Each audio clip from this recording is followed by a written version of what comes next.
Hi, this is Dan. I'm just going to do a quick video and show you how to install your new Crackpots extruder. Here I've got a new Crackpots PCX extruder.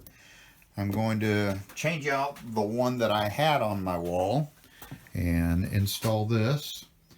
Now my wall is solid plywood, so I can pretty much screw anywhere to it with an extruder and it wouldn't be a problem. If you have sheetrock, you definitely need to find a stud. It's very important that this be supported by some kind of structural 2x4 or structural board behind. If you don't know for sure where your studs are, try a stud finder or install a piece of plywood that's about 20 inches across, and you should be able to pick up two studs in that span. Most of the time they're on 16-inch centers.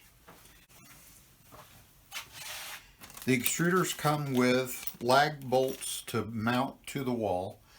It's a good idea to probably pre-drill for the lag bolt. I already have holes here in the wall that were pre-drilled for the lag bolts from the previous extruder that I had hanging here.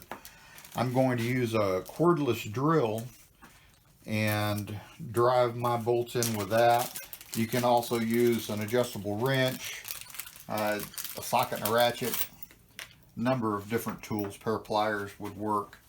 Now on the PCX extruder, I can completely remove the plunger, so I'm going to go ahead and move it out of my way just to make it a little bit easier.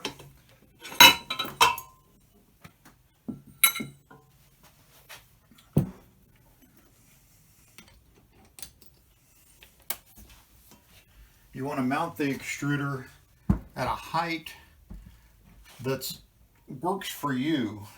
It needs to be high enough where you can extrude a fairly long extrusion with it, but you also need to make sure that you have clearance for the handle to be able to be raised all the way up. So I'm just going to tighten these two lag bolts up.